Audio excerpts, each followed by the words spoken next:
This podcast is for educational and entertainment purposes only. Nothing stated on it, either by its hosts or any guests, is to be construed as psychological, medical, or legal advice.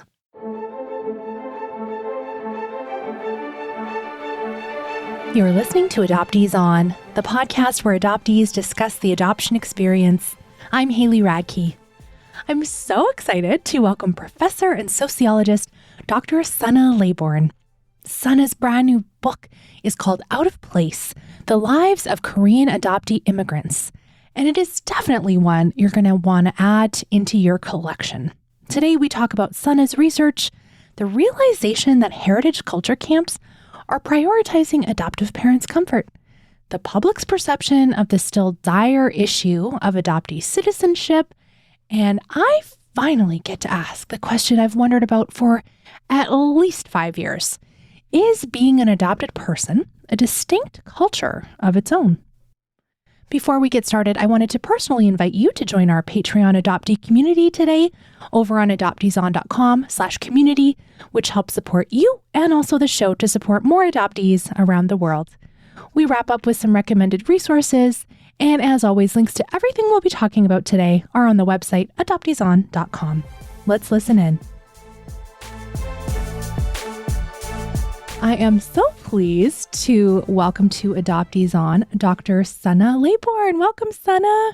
Yeah, I'm so excited to be here.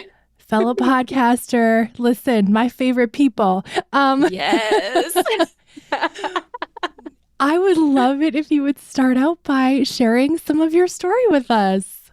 Yeah, I would love to. Haley, I've been thinking about this question, my story. And, for adoptees, we get all these demands to tell our story, but it's something so special when we can share our story with one another. The way that our story and the storytelling that we get to do is a point of community and belonging.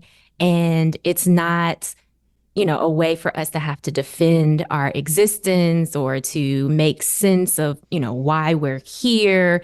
And it's such a special moment. Like, I'm literally getting chilled right now to be able to share in that storytelling. And so it's such an honor for me. I've also been thinking a lot about, what is my story outside of the demands that people have made on me as a transracial adoptee, as a, Korean adoptee, adopted into a white family. What is my story outside of just saying, oh, I was, adopted from Korea when I was a few months old and adopted by a white American family. And I grew up in Memphis, Tennessee, and I don't have any siblings that I know of. I didn't grow up with any siblings, oh, my parents adopted because, this reason. What is my story? What is a story that I want to tell outside of those demands to answer people's questions?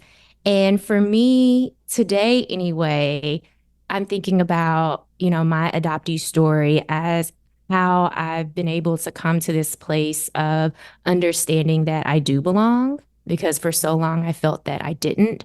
And not only that I felt like I didn't belong because people were always asking me, about my family or why are you here, as an Asian American person in the US, but thinking through, this idea that I can belong, that I deserve to belong. And that is how I'm thinking about my story now, as seeing all the ways and all the many communities that I am a part of, which is a big shift for me. I remember having this conversation, kind of an argument with my therapist about that I could never belong. And she was like, oh, so that's a limiting belief that you have. And I was like, oh, yeah, you're right. That is not a fact of my existence, that I will never belong, but rather that is something that I've come to believe through a lot of different experiences that I had, but that at its core was not true.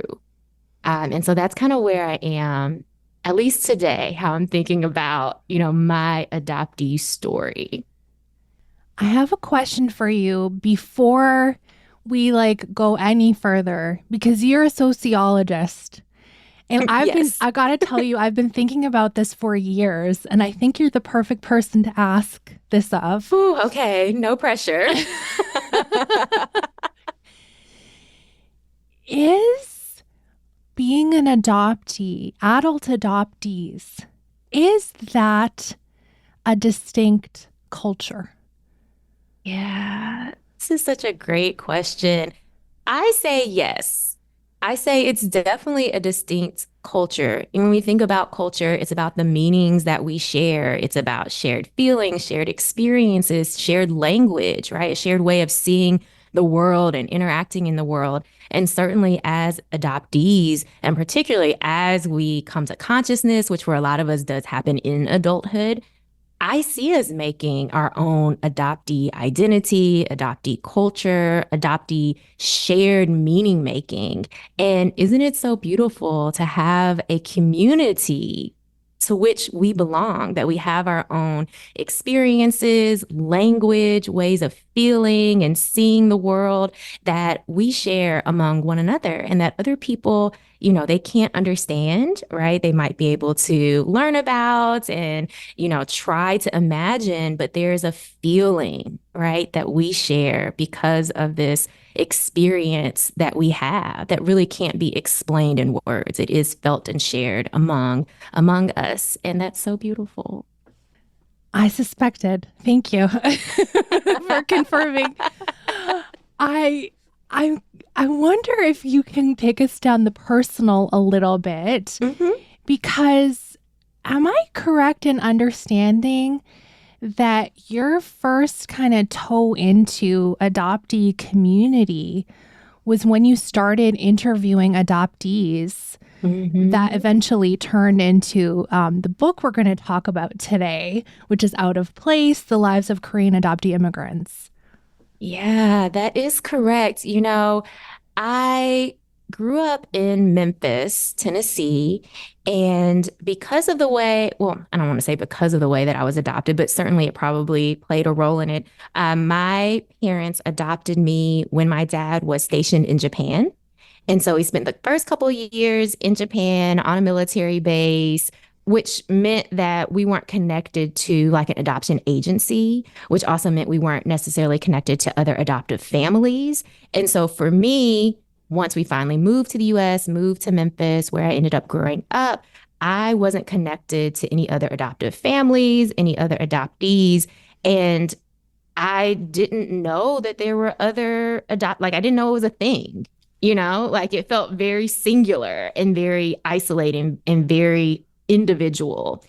And, I had so many questions, right? I think that's very common. People just have questions in general. Are people like me, whether you're an adoptee or, not an adoptee?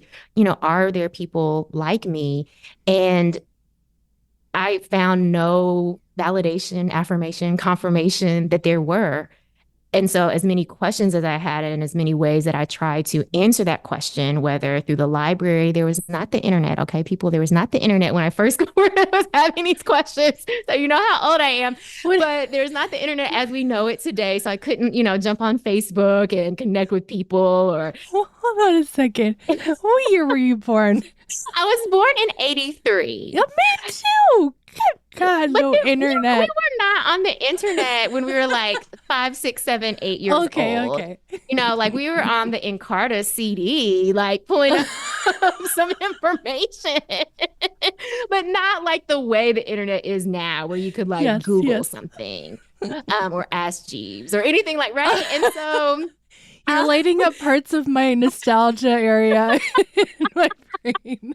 I was in the encyclopedia set that we had in our house, that aspirational middle class encyclopedia set. And, I was using the tools at my disposal, but I couldn't find any information about adoptees. So this is just a long way of me saying I learned not to ask. Like at a certain point, I learned not to look anymore, and I learned not to ask. And I felt extremely betrayed after going to our local branch library, my safe haven, my place of imagination, all the things, and to find there were no books about adoption or about adoptees. Maybe it was a good thing that our local branch didn't have any of the published, studies that were about adoption at that time, because that probably would have been even more isolating and traumatizing because of how adoption studies were carried out in early decades. But I just learned that there weren't people like me, or at least that's what reality had confirmed for me up until that point. So you are absolutely correct. It wasn't until I started graduate school at the University of Maryland, I knew I wanted to research and understand and connect with other adoptees. I think by this point, I kind of knew that there were other adoptees out there somewhere. And that's when I actually got connected to an adoptee community. And like many adoptees, was both excited about the possibility of connecting with other adoptees and also completely terrified. Oh, you have to say more. Terrified of what? Terrified of this idea of like, okay, what if, these are my people, they're supposed to be my people, but what if I don't fit in there either?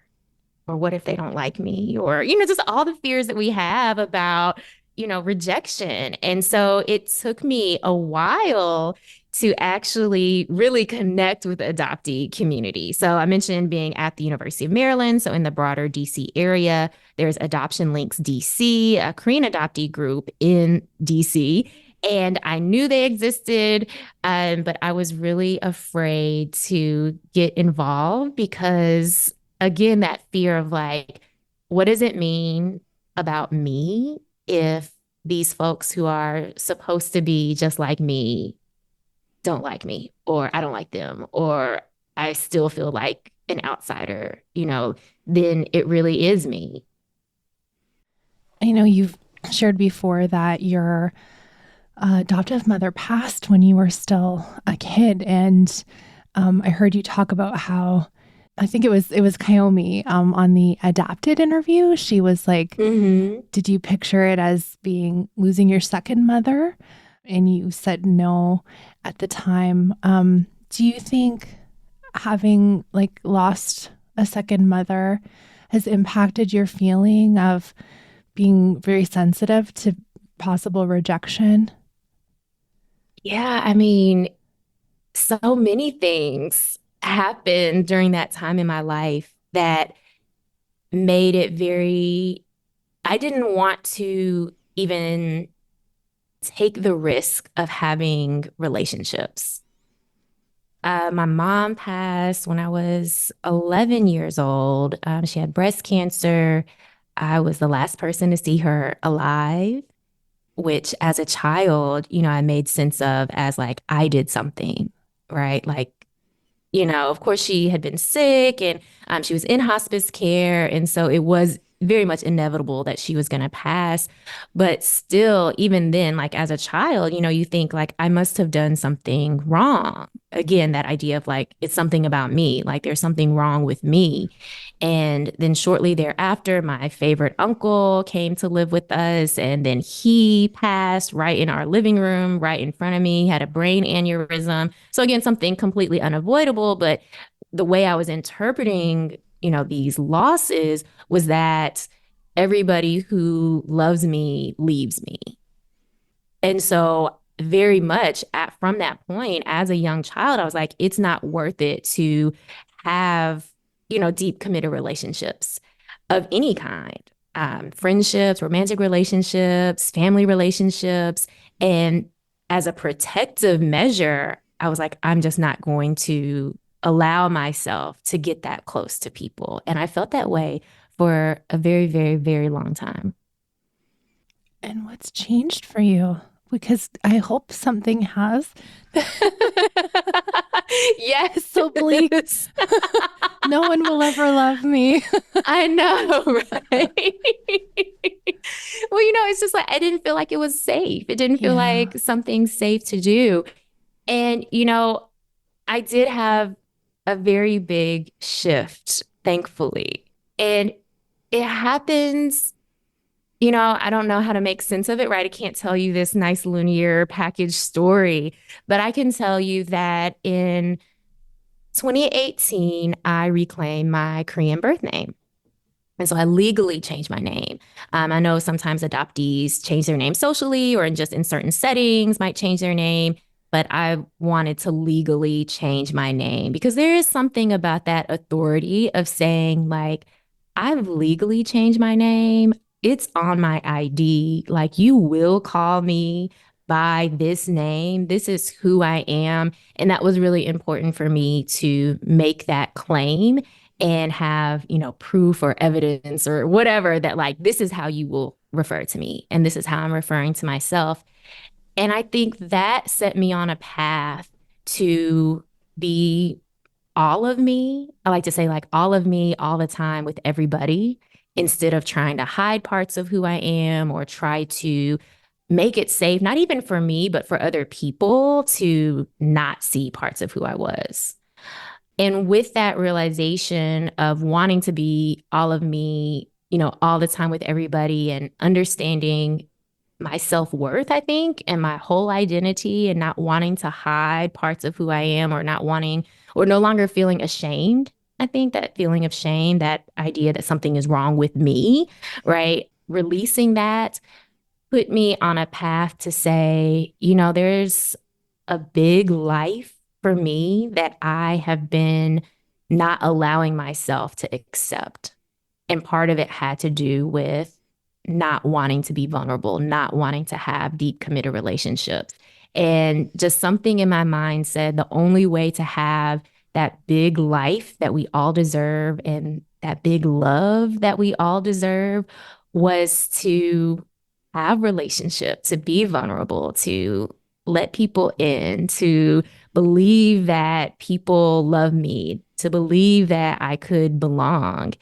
And so now I'm all about the relationships and wanting to be committed.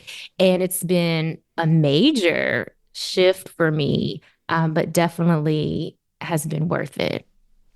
Amazing.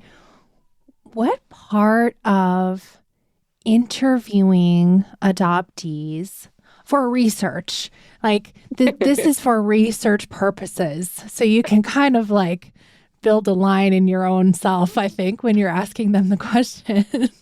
But what part of having all these conversations with fellow Korean adoptees, like, did you notice something in me is shifting? I'm coming into consciousness in some way?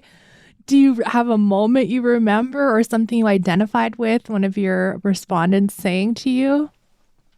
I think what sticks out to me the most is connected to what you asked earlier about adoptee culture, of seeing that and hearing that some adoptees who have been in the community for several years did think about adoptee as a culture and not just this discrete, biographical fact, not just this thing that had happened was in the past, but rather that being an adoptee was an ongoing accomplishment, something that was continually being wrestled with and created and grown in community.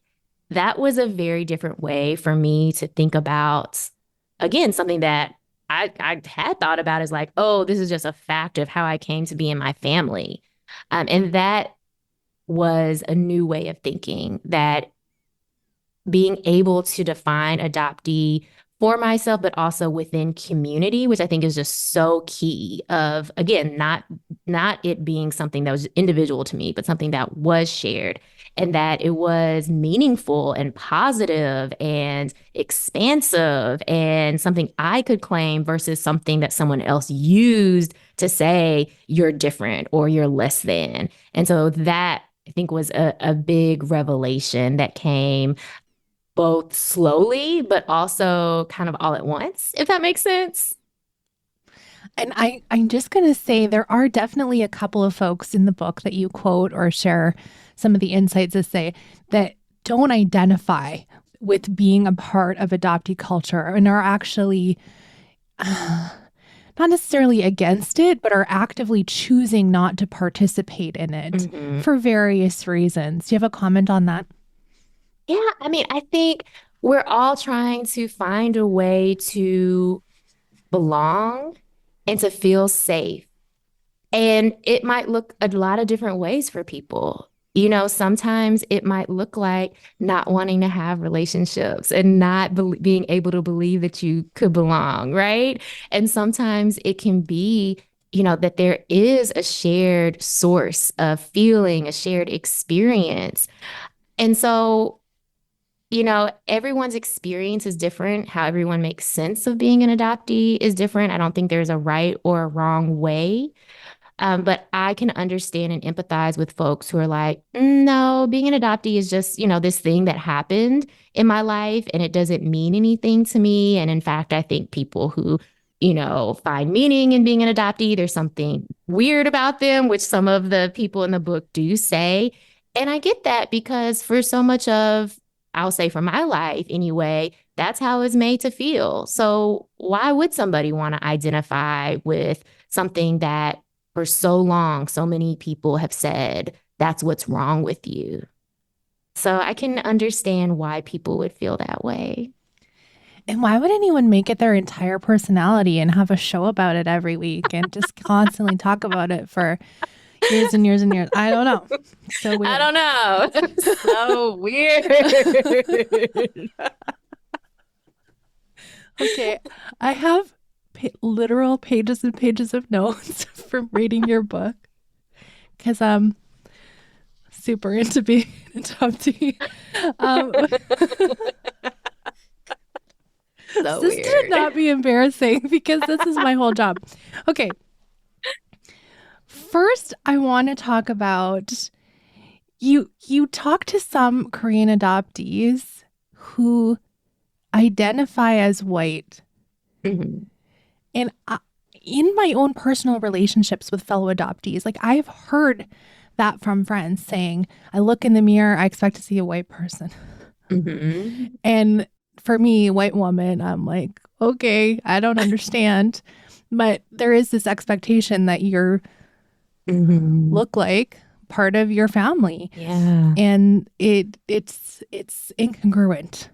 Yeah. Can you share about what you heard when people were telling you that? And did you personally feel that way ever? Yeah, such a great question. It is such a common Korean adoptee experience for Korean adoptees who are adopted into white families to say, like, at some point, yeah, I thought I was white, right? Like my mom and dad are white. Maybe they even grew up with siblings that were biological to their white mom and dad. So it seems pretty normal. And of course, because of ongoing racial residential segregation, we often are growing up in communities, at least in the US, where it's typically folks who are of our same race. So if you're that adoptee in a white family, in a white community, going to a predominantly white school, you just begin to accept that, okay, I must be white too, right? Not a lot of Korean adoptees continue to identify as white or to feel that they are white, though, of course, I talked to some adoptees who do. And the way that they're making sense of it is, again, tying how they feel about themselves and how they think about themselves to how they feel a part of their family and how their family belonging has been constructed. That we are a white family, and by default, you two are white because that's what it means to be a member of this family. It means having this, white worldview and these white activities or part of these predominantly white communities. And so there's no space for the adoptees to explore their Korean ethnicity or their Asian identity. It's just not part of what it means to be in the family. And so again, that feeling of like, well, I want to belong. I am part of this family. So in order for that to be true, that means I also have to identify as white and to see the Korean and Asian parts of me as less than or not desirable or try to hide or minimize them, which of course we cannot. It is literally on our faces, regardless of how we might feel. But again, it is that protective measure, that feeling of belonging here forged through family, which is so important, right?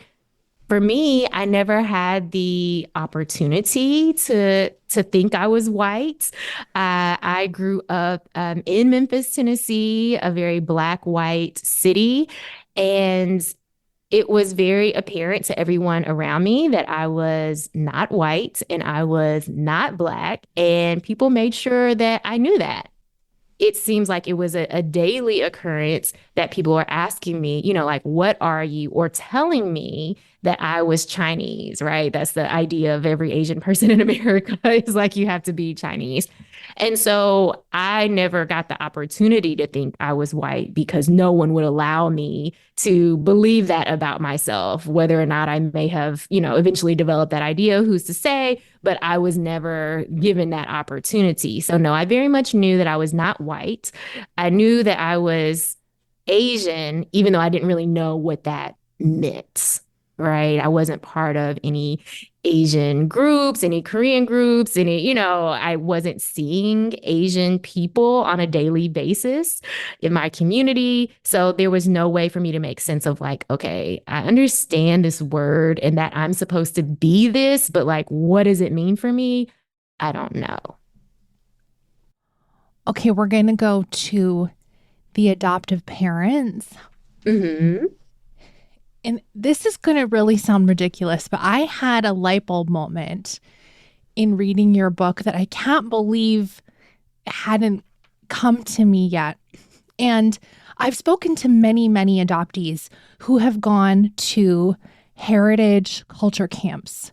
Mm-hmm. So, you go for a week with your family and you experience the culture from which you were born, and you eat, I'm assuming here, you eat Korean food and you do whatever cultural things that the people who've planned have in place for you.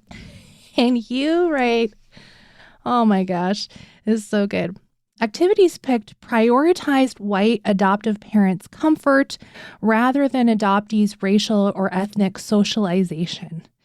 You note there are safe and symbolic ways to engage with culture, and it's leaving their own understanding of race unchallenged. And I was like, oh yeah, because we'll just use the Korean adoptee example of Korean Heritage Culture Camp. All the adoptees are Korean kids who are being raised mostly in white families, and all the adults there are their white adoptive parents. Yeah. So again, you're not being immersed in Korean culture. You're being immersed in Korean adoptee white parent culture. Yeah. Like, sorry, that was a light bulb moment because I was like, oh, they're trying so hard, but they're trying to avoid it still. Please talk about that and how you are revealing that to us. Yeah, absolutely. Heather Jacobson writes a lot about this as well in culture keeping. And this idea, exactly as you said, heritage camps, I think they're great. I think it's wonderful, but there are limitations because exactly as you noted, it is more of adoptive family culture, right? It's not, in this case, Korean culture per se. Yes, there is Korean culture happening for sure, but we're still maintaining this white world view. We are still not getting outside, particularly for adoptive parents, white adoptive parents, not getting outside their white bubbles, right? It's still all very easy, again, very symbolic. We go to this camp, we do the activities, and then we go home to our white communities, our white world, and we can check the box and say, oh yeah, we're doing culture. But are we? And so for Korean adoptees and for a lot of the adoptees I spoke with, they weren't necessarily making the connections between, oh, I go to this heritage camp and who I am as a Korean American, right? So it was still something that they got to do within the scope of their family. And even for adoptees who understood that, oh, this is something different, this is something special, this is something, where I'm getting a sense of belonging and connection that I don't get in my other friendships or other relationships or other community groups that I'm a part of. For many of them, again, because it's a culture camp, maybe on the weekend or a week in the summer, it's not maintained. And so still being able to cultivate an identity is very difficult when there are very few other ways that those connections are being maintained or that exploration can continue. I think the other quote, sorry, paper noise. You say, the parents made specific decisions to cultivate predominantly white social contexts. Yeah. And that's still continuing to this day. Absolutely. Absolutely. It's an uninterrupted process. And that's, it's unbelievable, but yet believable, obviously, that this has continued to be the practice. But the adoptees that I spoke with, whose stories are at the center of this book, there were folks who were adopted or born in the 50s and 60s, as well as folks who were born in the 80s and 90s, and still the same experiences, the same thing. And, I wish things could change and would change, but decades of the same experience show that not much has changed. Nope. But we'll just keep talking about it. We will. Hopefully it'll change for somebody, right? Like Yes. there must be this hope. And I believe, reading your book, there must be this hope that your work will impact how little adoptees are being raised today. Yeah, absolutely. I maintain that hope as well. I think I have to, right? And for folks who read the book, particularly for maybe adoptive parents or prospective adoptive parents, hopefully folks can read it with an open mind and understand that, adoptees, we need more than just a loving family.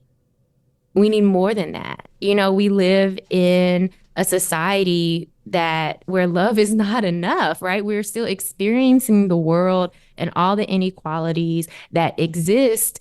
And having a loving family, if you have a loving family, is wonderful and that's beautiful and great. But in a system where we are treated differently, in a system where there are policies and also public attitudes that very much shape our experiences and life chances and opportunities, we need more than just love and good intentions.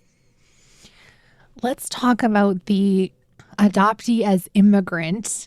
And this is, again, I was like, oh my gosh, of course, this makes so much sense.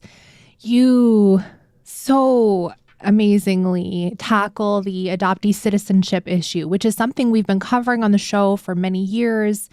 And, I think people are still surprised that some adoptees don't have citizenship in the country they were brought to to be raised. Yeah. And I found it really interesting, this observation you bring forward, that when we talk about the citizenship issue to the public, one of the main kind of pushbacks is the public blaming the adult adoptee that it's their fault they don't have citizenship, as if they had anything to do with it. Yeah. Can you please talk about that? Because it's really silly and you elucidate it much better in your book. So please help. Thank you. Yeah, it is this weird kind of like inability for folks to understand that adoptees as infants cannot fill out naturalization paperwork. Like, go figure. No, as an infant, I could not do that. And so there's this weird process that's happening in people's minds when they find out adoptees don't have citizenship.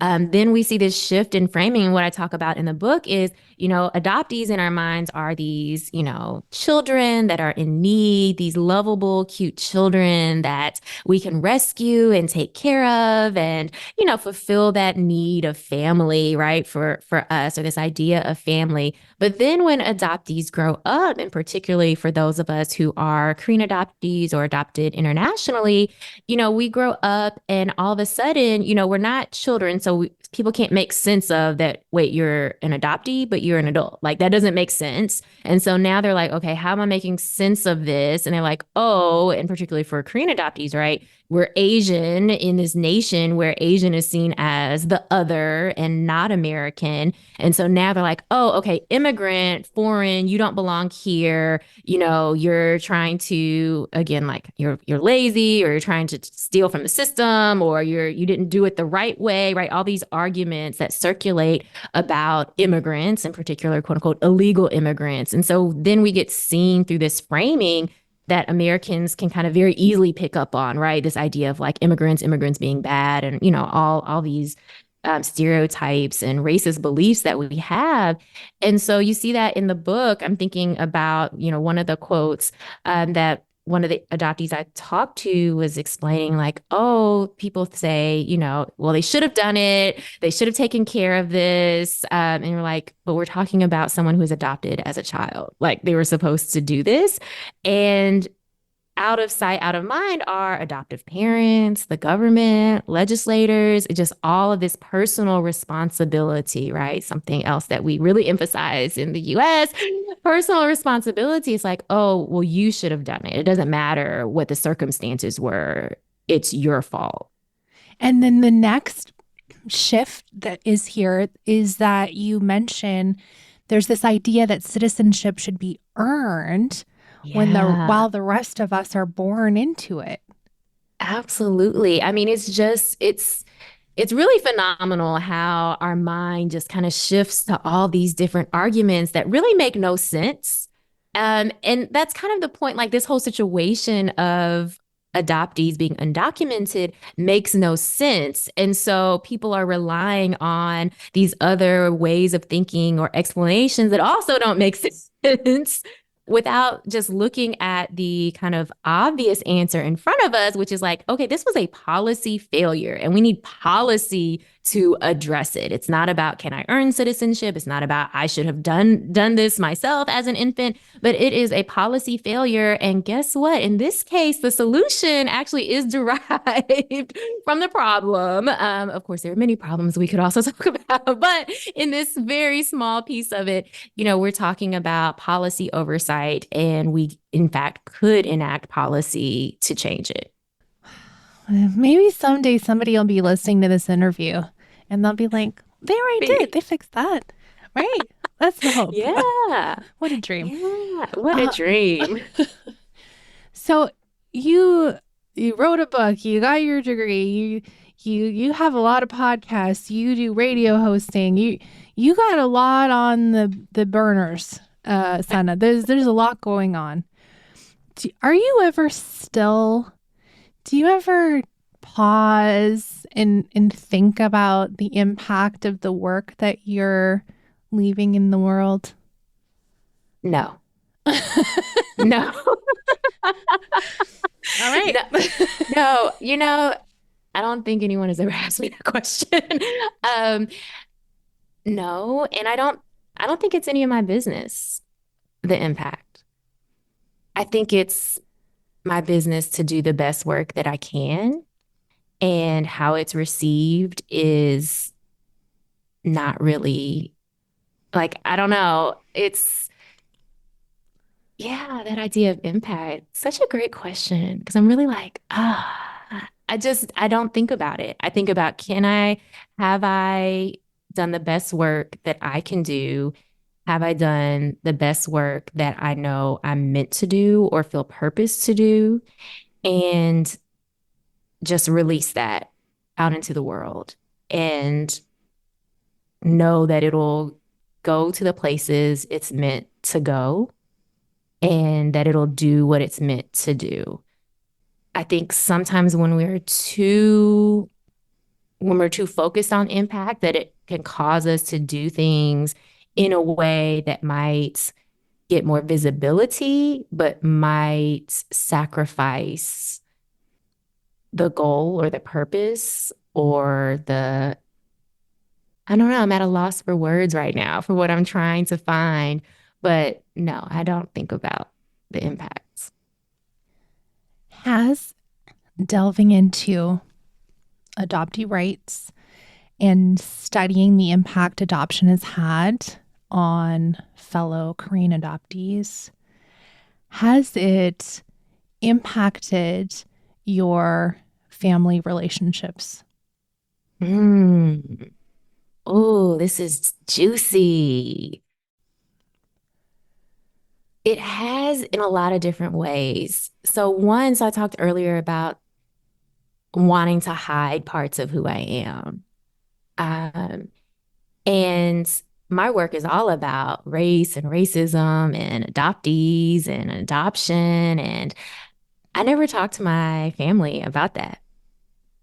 Granted, they never really asked, like, oh, what are you, like, what are you researching? I mean, that's not something that they would ask, right? That's not a way that they would ask. It's more like, how's school going? That type of thing.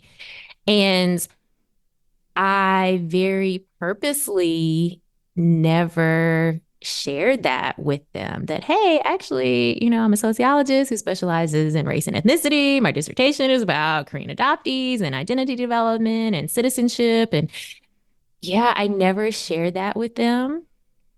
And I think that was part of me wanting to hide parts of myself, whether to make it easier for me, whether to make it easier for them.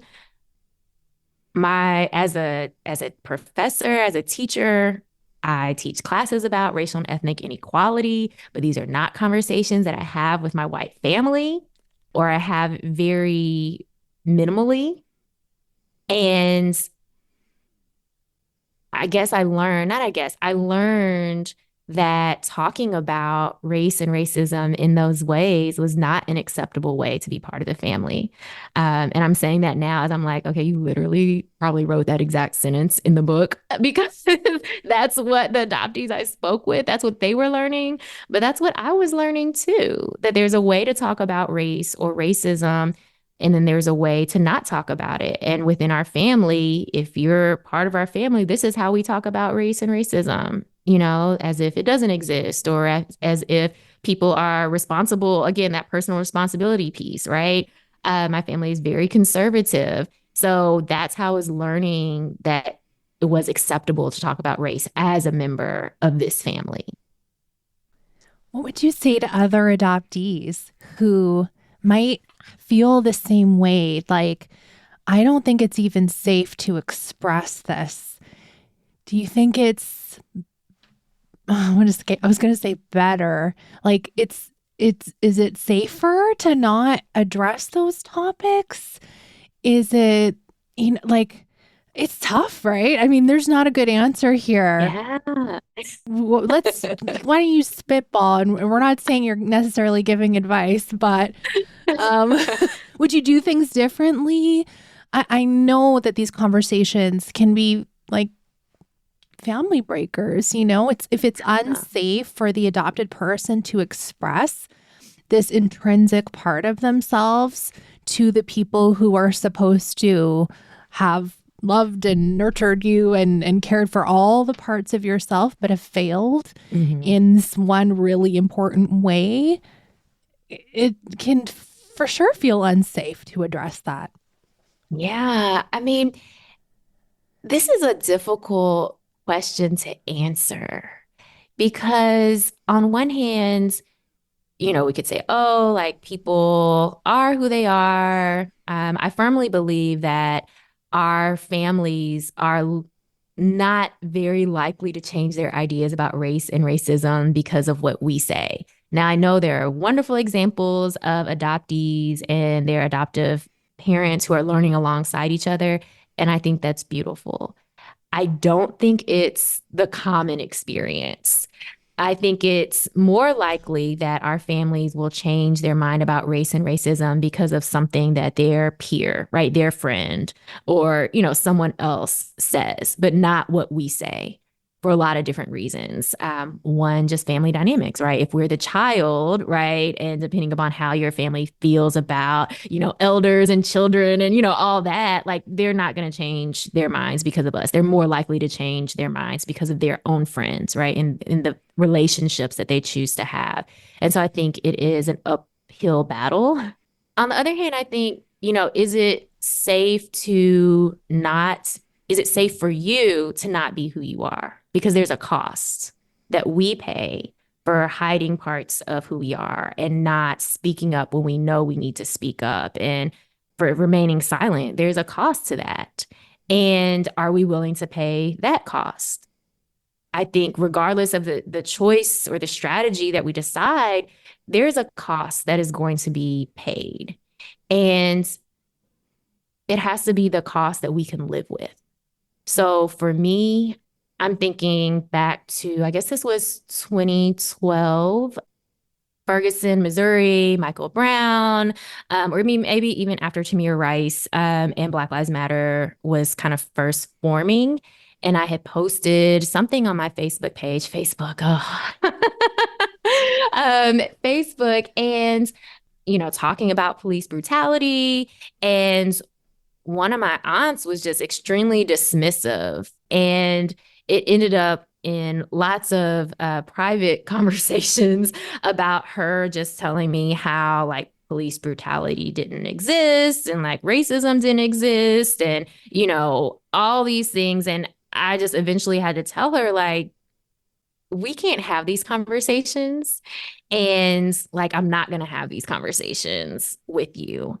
And several other similar examples with family members where they were either gaslighting me or being intentionally antagonistic to me around topics of racism and race, to where I had to say, I'm not engaging in these conversations with you. And if this is how the only way you're going to kind of engage with me, then let's just not. And that was something I had to do because, yes, you're my elder, but there is still a level of respect that I deserve to have. And so really being firm on this is how you're going to talk to me and this is how you're not going to talk to me. And there's a way we could still have a relationship, but not like this. So I think there's a cost and we have to weigh what those costs are. Absolutely. Thank you. Thank you for sharing that. And I agree that the adoptive parents changing their perspective on race and or just ultimately that maternal separation is a trauma, that adoption is a trauma. Mm-hmm. I think it's uncommon. Yeah. And it definitely takes a long time when you're not the one that's lived it. Oh my goodness. I cannot recommend your book enough. It's called Out of Place, The Lives of Korean Adoptee Immigrants. And for sure, fellow Korean adoptees will get a ton out of this book, but all fellow adoptees, I think there's so many relatable points in the story, and especially for folks who are passionate about adoptee rights and activism.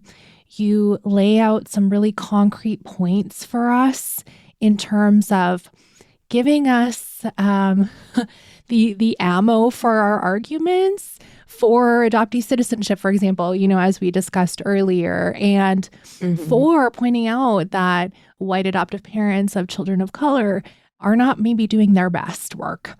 And I really just appreciated so many of the snippets of conversation you share from the interviews with fellow adoptees. And it's just so wonderfully done, SunAh. I really enjoyed reading it. And thank you. I mentioned at the beginning, you're a sociologist, and I minored in sociology. I'm like, I love sociology. It's so fascinating. Yeah. And so much of what is written about adoptees is more in the psychological realm. And so this is a different framework that people can really look at it from a different way. I don't know. How do you say it? It's not like necessary. It's not like it is a step back. It's like a step back from the personal to more of the structure and framework of it. Would you say, is that more accurate? Definitely. So thinking about that group level again, so that question of adoptee culture, right? It is personal, but it's also very much, again, made in community.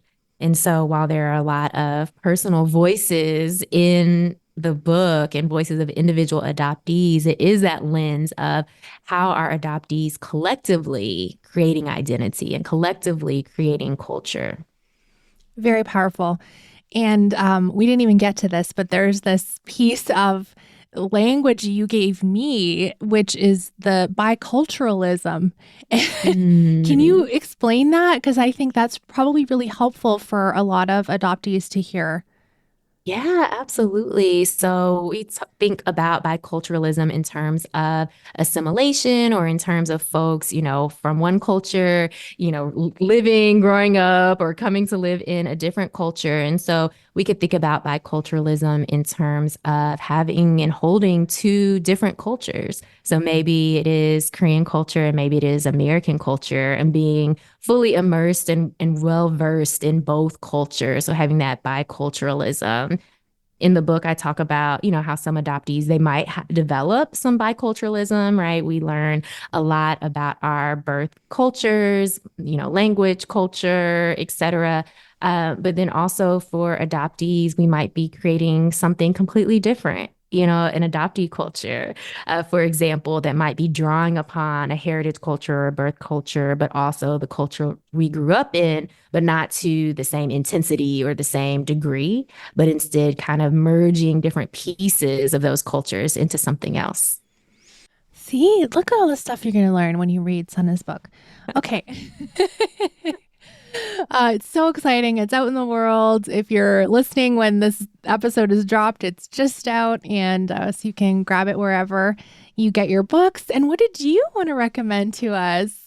Yes. So, my recommendation for folks, if you aren't already familiar with or following Patrick Armstrong, he's Patrick in the World. I know this will be in the show notes. Another Korean adoptee, but someone who has very publicly been able to share a lot of his journey and a lot of the ways that he has grown. And I think it's so beautiful for someone to share with us how they're learning and as they're learning. And so even seeing them change their minds. And for Patrick, I know he's been a guest on the show. And for him to say like the ways that his own thinking has changed and maybe the ways that he was, wrong or the ways that he's grown in thinking about his own identity or adoptee community or adoption. And so that is who I would recommend. He has a podcast, he has a newsletter, he has all the things everywhere. He's on LinkedIn, Yes. posting up a storm. I love Patrick. He was on episode 233, and his show, his conversation piece is Patrick's standalone show. And then, of course, he has the Don Chu show and some other podcasts he's working on. Yeah. Yes, I agree, SunAh. He's really putting himself out there. And that takes a great cost when you're sharing your in real time learnings. But it's really powerful. And I think that he's helped a lot of adoptees kind of examine a little deeper some of the impacts adoption has had on us. So I love that. Oh my goodness. I am so sad our time is coming to an end because I've had so much fun with you.